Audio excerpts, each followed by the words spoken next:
point que l'insouciance. Sur le seuil de la grande nuit si noire, le sage n'est plus qu'un pauvre orphelin. Et la sagesse des fourmis n'est pas plus avancée sur ce point que l'insouciance des oiseaux du ciel. Les circonstances de la vie qui touchent à la continuation de l'existence demandent une préparation et admettent parfois un apprentissage ou une accoutumance. Mais on n'apprend pas à mourir. On ne se prépare pas à ce qui est d'un tout autre ordre. Ce que la mort exige, c'est une préparation sans préparatif.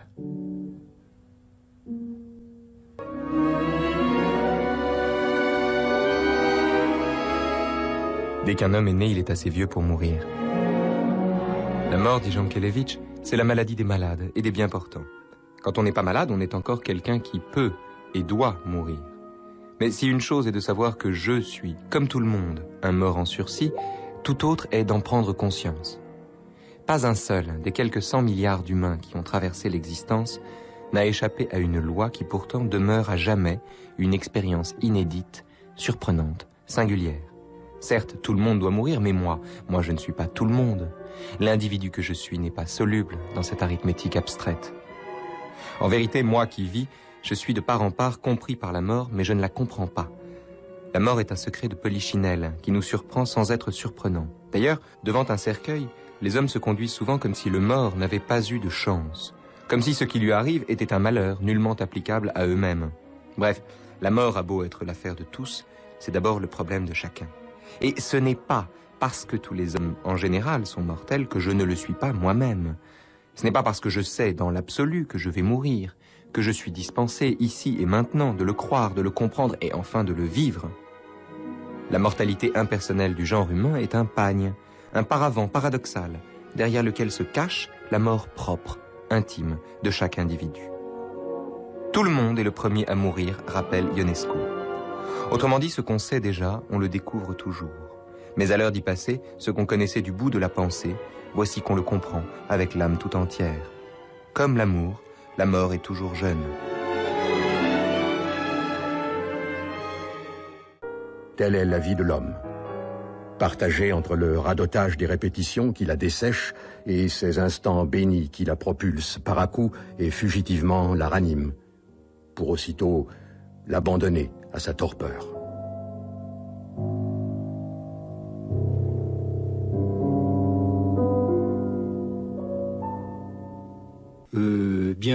Nous sommes un roseau pensant, aussi faible qu'un roseau, n'importe quel être naturel qui peut mourir, un animal, un végétal, mais en même temps nous pensons. Alors nous avons aussi la pensée de la mort qui nous attend.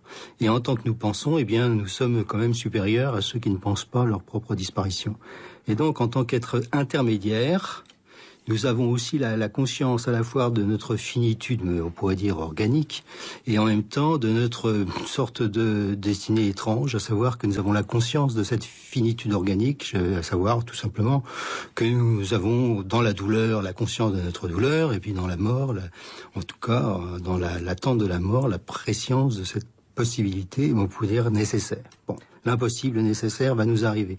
Alors c'est ça qui est notre finitude, mais une finitude très, très exactement humaine. Très exactement humaine, c'est à savoir, nous le savons et en même temps, nous n'y échapperons pas. Mais d'un autre côté, le fait que nous le savons n'est pas rien. C'est-à-dire, si on était simplement dans une pensée strictement matérialiste, par exemple celle d'Épicure qui dirait, ou de Lucrèce qui dirait, à partir du moment où la matière et le cerveau disparaissent dans son organisation, eh bien il n'y a plus de pensée. Bon, donc si on était totalement matérialiste, tout s'arrête et même toute une philosophie de la mort s'arrête. Il n'y a pas à dire quelque chose de plus.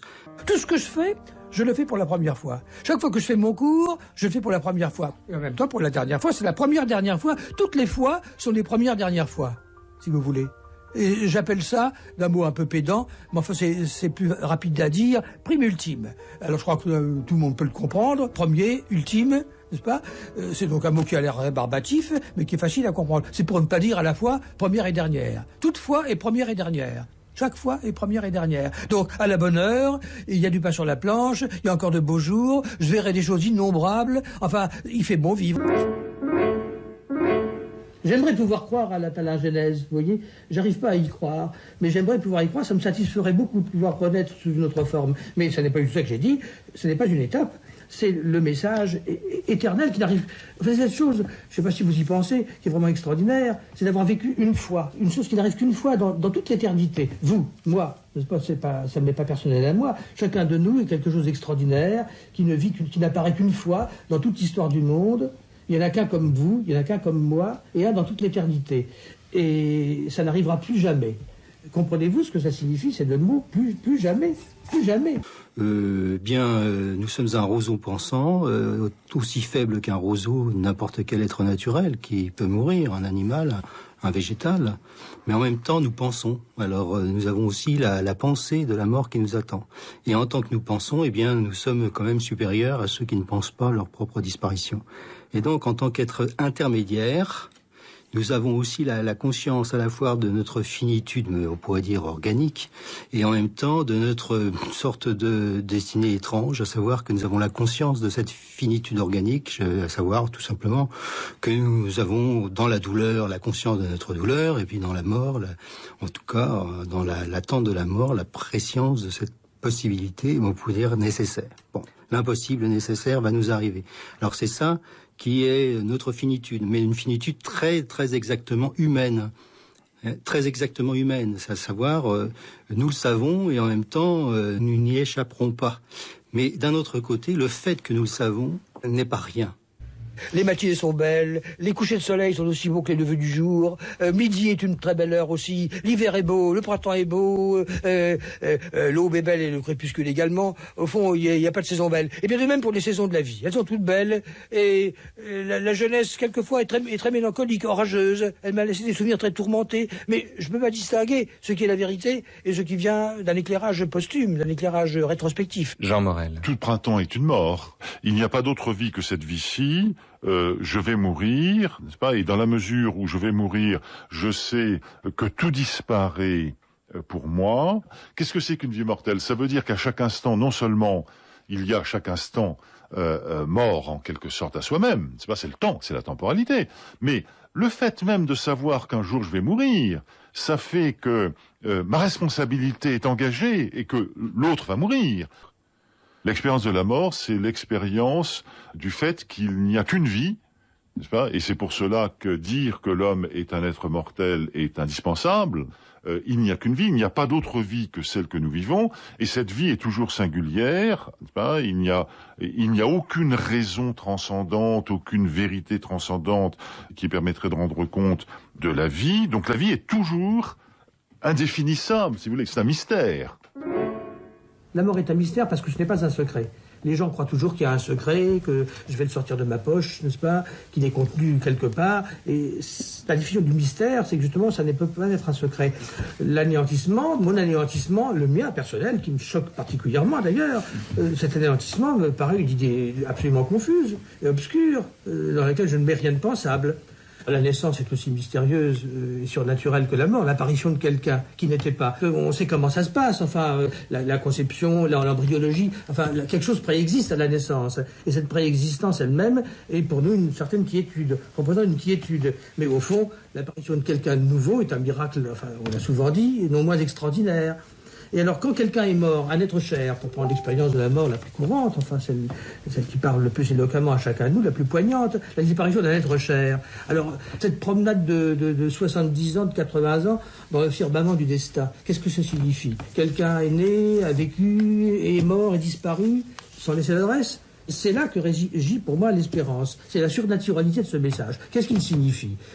Je ne veux pas dire que ce quelqu'un est quelque part maintenant qu'il m'entend. N'est-ce pas, qu'il m'entend, qu'il a un fil spécial avec moi, et qu'il est comme les auditeurs invisibles qui nous écoutent maintenant. Il n'est nulle part, et il est en dehors du temps. Mais le fait qu'il a vécu, cette promenade dans le destin est un profond mystère, un mystère qui est pour moi consolant et est un principe d'espérance. La mort, c'est tout de même l'idée qu'on se fait de sa propre disparition. Je dis bien l'idée, la conscience qu'on prend d'une disparition qui va venir. C'est-à-dire quelque chose qui est de l'ordre de la conscience qu'on prend. Bien. Et or, dans l'ensemble de la vie, et là je reprends quelques indications que Jean Kellich fait dans un cours sur l'immédiat. C'est qu'il y a des petites morts dans la vie. Alors évidemment, ce sont ce qu'il appelle des morts partitives et non pas des morts absolues, comme la mort qui nous attend définitivement. Non, des morts partitives. Alors qu'est-ce qu'il appelle les petites morts de la vie qui nous donnent une sorte de, non pas d'entrevision, mais disons quelque chose qui nous permet d'avancer vers des intuitions éventuelles de ce qui est impossible à penser. Alors qu'est-ce que c'est ? C'est justement des moments où on pense la contradiction entre le fait de vivre sans prendre conscience de ce qu'on vit, c'est-à-dire un petit peu comme un mollusque, comme un animal, c'est-à-dire qu'on vit ce qu'on vit, mais on ne pense pas ce qu'on vit, et puis des moments où on essaye de prendre conscience de ce qu'on vit, mais à ce moment-là, on le vit plus. C'est-à-dire que dès lors que le pianiste, par exemple, commence à réfléchir beaucoup trop à la manière dont il joue du piano, alors il va mal jouer. C'est-à-dire la conscience et la connaissance sont contradictoires avec la vie dont on prend conscience et dont on prend connaissance.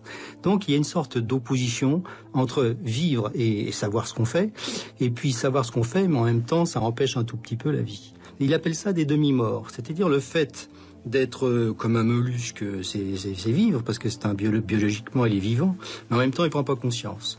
Donc il vit, mais il est à demi-mort parce qu'il prend pas conscience de sa vie. Et puis de l'autre côté, prendre conscience de sa vie, prendre conscience de ce que je fais, m'arrêter et puis commencer à réfléchir au sens de mon existence, c'est effectivement vivre. Seulement le vécu lui-même immédiat, le fait de lancer ma boule de bowling dans les quilles, eh bien là je ne le vis plus puisque j'ai trop conscience de ce que je fais. Alors c'est une semi-mort. Et finalement la vie, dit-il, c'est une sorte de passage, de clignotement entre ces moments où on vit ce qu'on vit sans trop y penser et ces moments où on pense à ce qu'on vient de faire ou ce qu'on va faire sans trop les vivre. Et c'est des demi-morts qui passent à d'autres demi-morts dans un clignotement dans lequel le point de passage est l'instant. C'est-à-dire qu'on passe en un instant, du moment où on vit ce qu'on vit sans y penser, au moment soudainement, exactness, du moment où on vit ce qu'on vit sans y penser, au moment où on pense sans le vivre.